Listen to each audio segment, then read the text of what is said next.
We were sent this puzzle table and we are excited to be able to put this together, aren't we? Yes. So this looks like a pretty cool puzzle table from the box. Now let's open it up and see what it looks like. Everything is unboxed. It looked like a pretty mighty box, and these are the parts that were in that box. Pretty straightforward. Look at the instructions there. Very easy to assemble. I'm excited to be able to start putting this puzzle table together, and then we'll be able to actually build puzzles on it. Getting the first parts installed here, very easy directions. All of the bolts and everything else are easy to identify. Just 3 sizes, so very easy to know which one you need. Clearly identified by numbers, so this is a real breeze to be able to put together.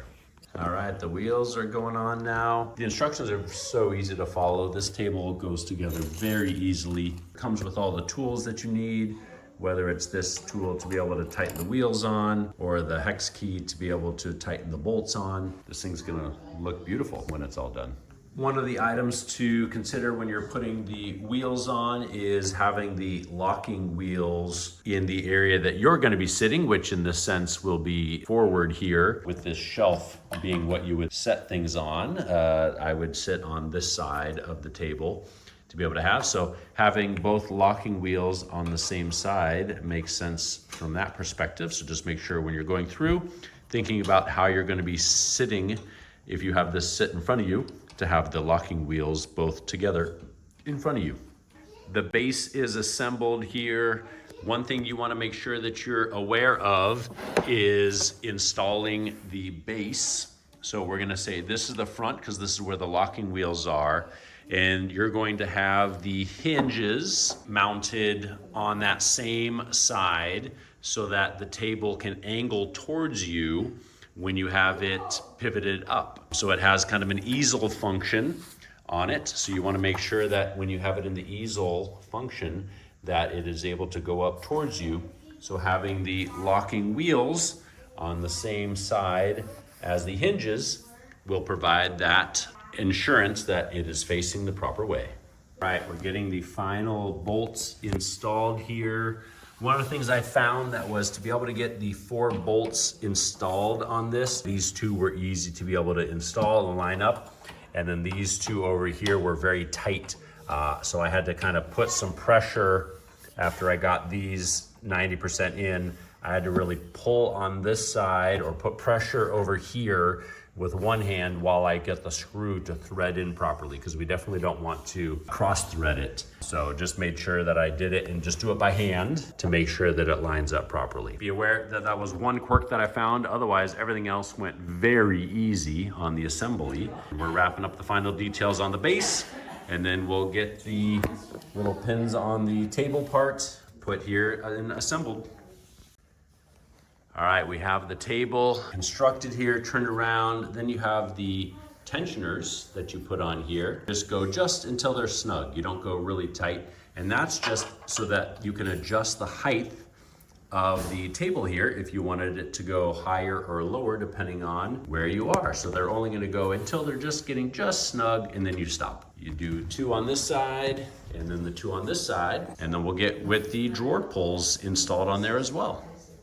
All right, one tool it did not come with here is a Phillips head screwdriver to be able to get the handles on the drawers.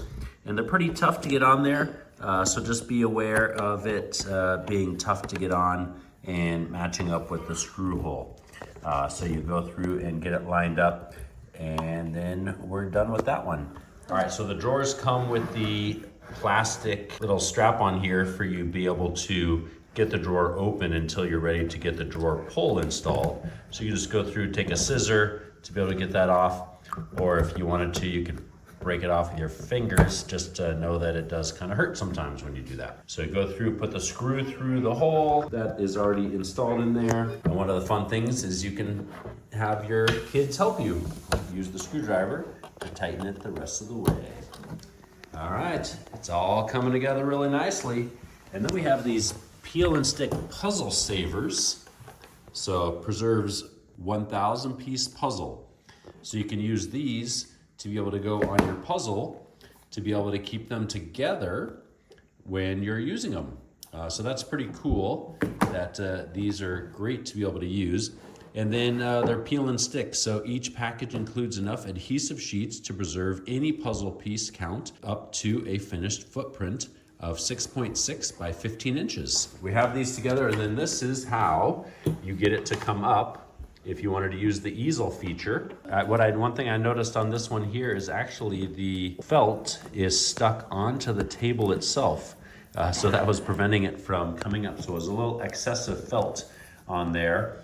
So what you would do here is just get a razor blade and be able to cut that excess. I can actually feel it with my finger. So I was able to break that seal there. This comes up, you can see where the easel part goes. So it has this part here that can just go into any of those levels depending on the pitch that you want it to be at. So you can see here the side angle and the pitch depending on how steep you want it or how shallow you want it to be. And then this plastic sheet is here that you can use when you have the puzzle down in the downward position. You can go through and put this plastic sheet over it to be able to create a protective surface and also keep all of your pieces together on the puzzle. All right, are you ready to put a puzzle together with this? Yeah. All right, let's go through and load up the drawers with puzzle pieces and get a puzzle built. This thing was so easy to be able to put together. It has this nice shelf that you can put puzzle boxes on. You can also put the puzzle savers up there. Great little storage area for you to be able to put everything in there, and then also the adjustable height that you can go up or down with. So real easy to be able to use this, and this is going to be put to great use.